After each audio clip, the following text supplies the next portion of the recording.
La Bible en un an. Néhémie chapitre 11 à Néhémie chapitre 12, verset 26. Psaume 34, 11 à 23. Proverbe 21, 14 à 18. Lecture du 16 août.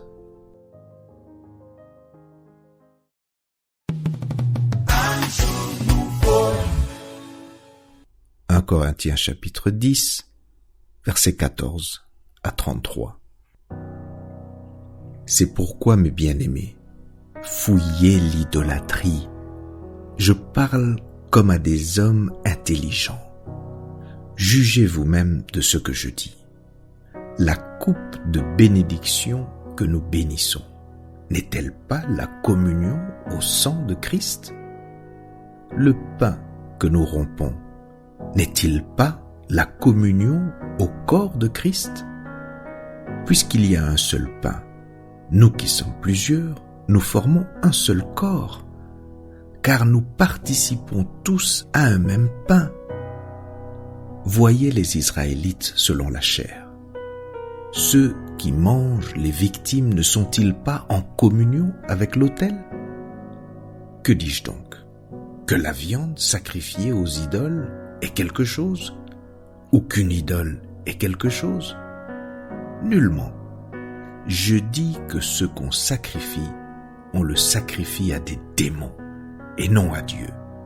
Or, je ne veux pas que vous soyez en communion avec les démons.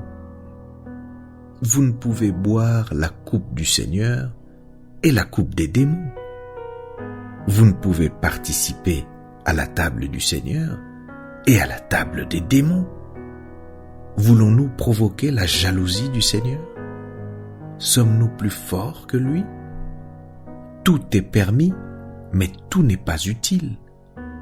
Tout est permis, mais tout n'édifie pas. Que personne ne cherche son propre intérêt, mais que chacun cherche celui d'autrui. Mangez de tout ce qui se vend au marché sans vous enquérir de rien par motif de conscience, car la terre est au Seigneur et tout ce qu'elle renferme. Si un non-croyant vous invite et que vous vouliez y aller, mangez de tout ce qu'on vous présentera sans vous enquérir de rien par motif de conscience. Mais si quelqu'un vous dit « Ceci a été offert en sacrifice », n'en mangez pas, à cause de celui qui a donné l'avertissement et à cause de la conscience. Je parle ici non de votre conscience, mais de celle de l'autre. Pourquoi, en effet, ma liberté serait-elle jugée par une conscience étrangère?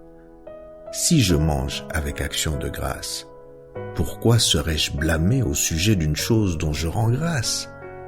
Soit donc que vous mangiez, soit que vous buviez, soit que vous fassiez quelque autre chose, faites tout pour la gloire de Dieu. Ne soyez en scandale ni aux Grecs, ni aux Juifs, ni à l'Église de Dieu, de la même manière que moi aussi, je m'efforce en toutes choses de complaire à tous, cherchant non mon avantage, mais celui du plus grand nombre, afin qu'ils soient sauvés.